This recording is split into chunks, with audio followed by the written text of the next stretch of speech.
Hi, today we're going to be talking about somebody that I met recently that was on Medicare and Medicaid and was on a dual Medicare Medicaid plan. They lost their Medicaid, therefore, they lost their dual plan. And we're going to talk about the problems and how we solved it. Stay tuned.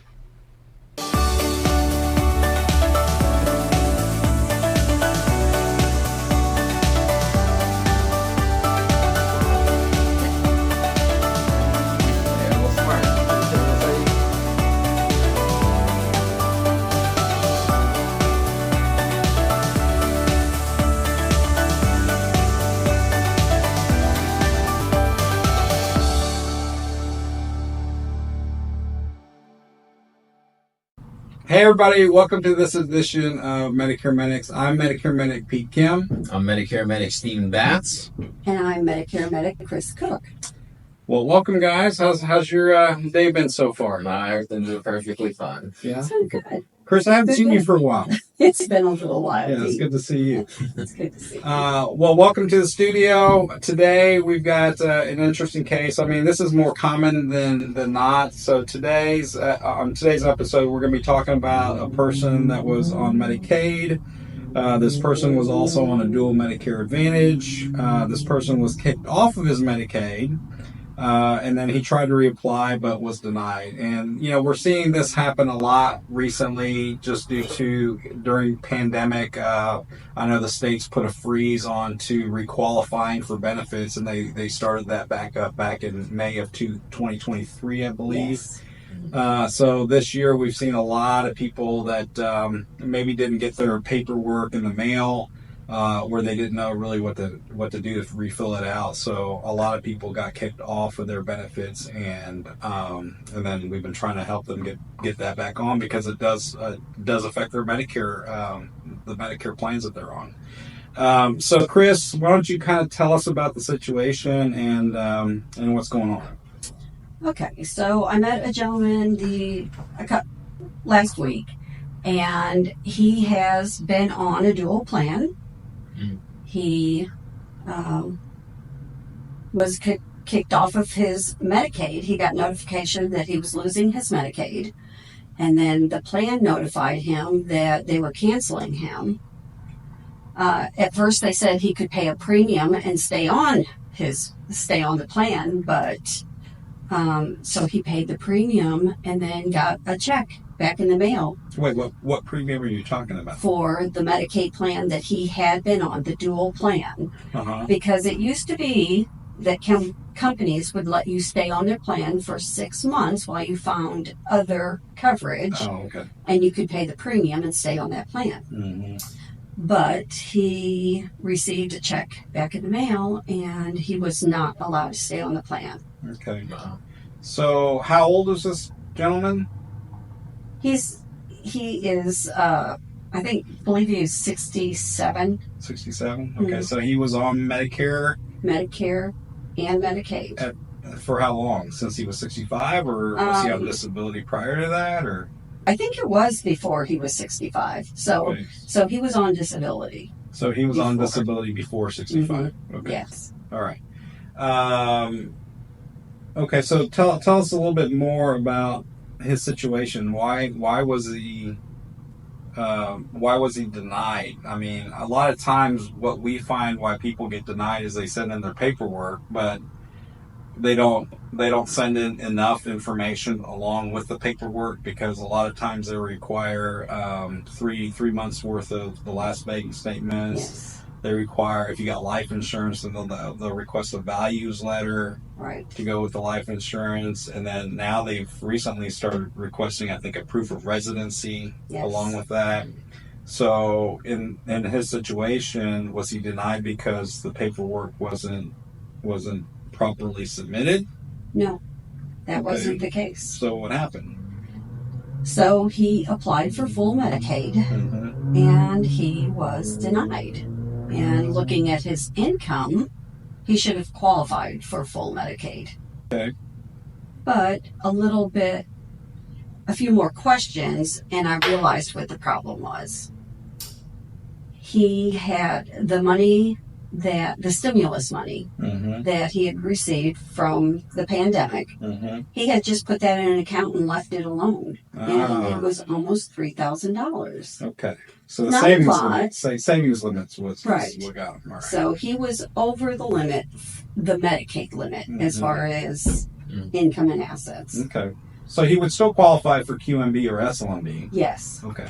So, and that's what I told him. I said, you will qualify for the program that pays your Part B premium. You've just filled out the wrong form. So it's just a question of filling out the right paperwork Okay. and getting that submitted. All right. So, so through the state of Missouri, there are what's called Medicare savings programs. They're called QMB, SLMB, SLMB1, SLMB2, QI, QD, QWDI, DWI. I can't remember. There's something different. Yeah. The ones that pay the Part B premium are Right. the QI, Right. SLMB, SLMB1, and QMB. Right. So much higher limits than just Medicaid limits as far as monthly income and savings limits. So he would at least qualify for that. So they'll stop deducting that $174.70 Right. from his Social Security check. Of course, the $174.70 is for this year. Sometimes, most of the times, they raise that each year. I think, being in this industry as long as I have, I think there's only been 2 years that I remember where it actually went backwards, but then they kick it back up. So, anyways, so when you found all this out, obviously these are all the issues. So let me ask you a question on this one. So we know that he lost his Medicaid status. Yes. Which means if he's on a dual Medicare Advantage plan, those are only specific for people that have Medicare and Medicaid. Right. Or QMB. Or and QMB. Medicare. Oh, that's right. Or QMB and Medicare. Yes. So in this situation, was he also kicked off of that plan? Because if he got kicked off of Medicaid, then it probably means that also he got kicked off of QMB. Yes. Okay, He so did. what happened to his Medicare Advantage plan? He lost it. He lost his Medicare Advantage plan, and he's now on just a regular Medicare Advantage plan that doesn't give him All the benefits, additional benefits, all the rich benefits that he was getting before. Yes, okay. that he really truly needs. I mean, he survives on $850 a month. Yeah. That is tough. Yeah, and obviously people that have that are lower income like that don't have a lot of money, those extra rich benefits could be hundreds of dollars a month that they're losing on those Medicare if he loses that dual Medicare Advantage plan. It's almost $500 a month between the Part B premium and the extra benefit that some of these companies give the beneficiary. What's interesting is I don't think people really understand like how big of a swing if you're able to get on the state programs and then get on the right Medicare plans, how big of a swing that is. Because me and Dwayne and I were out visiting a couple yesterday, and same situation, right? And they're both getting that $174.70 deducted from their Social Security checks. They both qualify for Medicaid. And if they get all the benefits, right, from the right Medicare Advantage that they should be on, it's a $900 a month swing. Yes. An extra $900. Yes. I mean, that is insane. That's right? a huge amount So, for anybody. Yeah, so it's very important that, we know this, right? Yeah. It's very important that people understand that these savings programs through the state, and this is not insurance.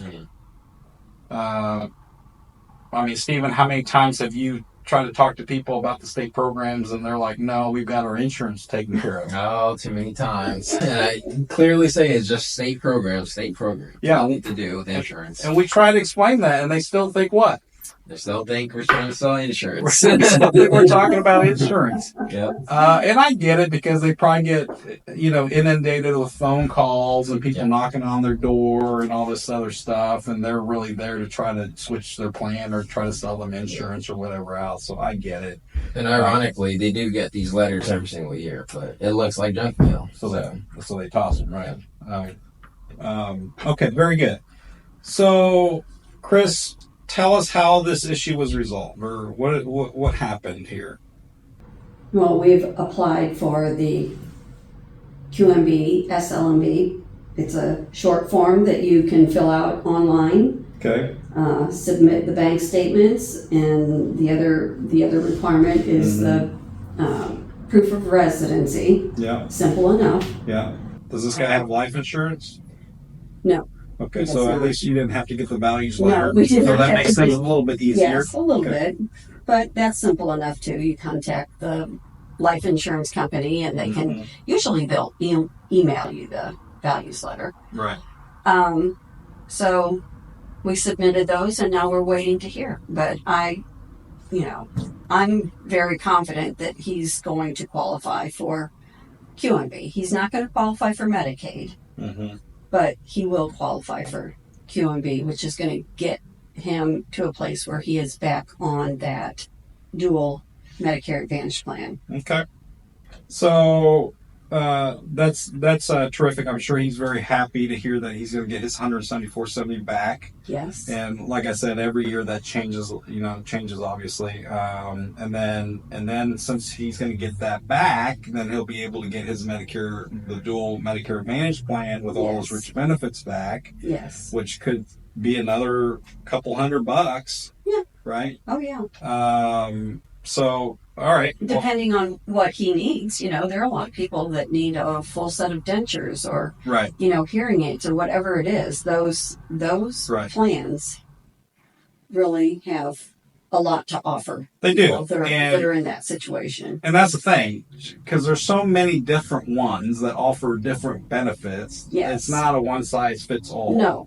Absolutely not. Even for people that are lower income on a fixed income, Medicare, Medicaid, it's not a one size fits all plan. No. This is why we always recommend to folks quit listening to your neighbor or your friends or your mom and dad, because they always say, hey, look, you got to get on this. It works great, and we're not calling them out because.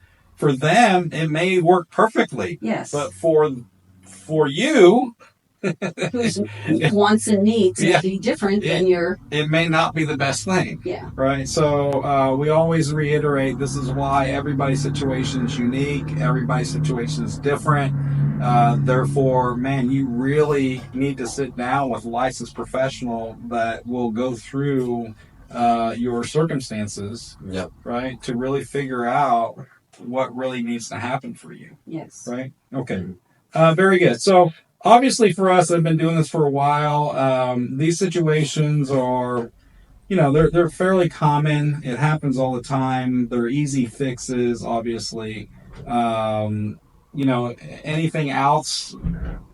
No, I think that's it for that one. Okay. Yeah. Very good. Stephen, you have any other thoughts or comments on these, or? No, I understood pretty much everything that was going on. Okay. Did the right thing. All right, very good.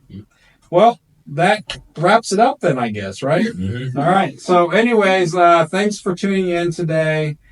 Be sure to like and subscribe to our channel. We're going to bring you another case study every single week. And it's going to be on all sorts of different topics. It could be on state programs or Medicare Advantage or supplements or money or life insurance. A lot of things that we do is really just talk about the problems that people face and how those problems are resolved. All right. Till next time, take care. Hey guys, thank you for watching our videos. Here are a few important disclaimers that you should know about.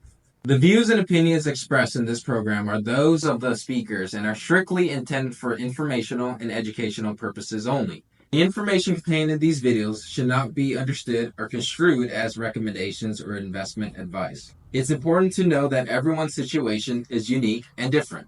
What works for one person may not be the best planning for someone else. Therefore, we strongly encourage you to find a licensed professional for any advice or recommendations that you may need. You can find links to some approved licensed professionals on our website.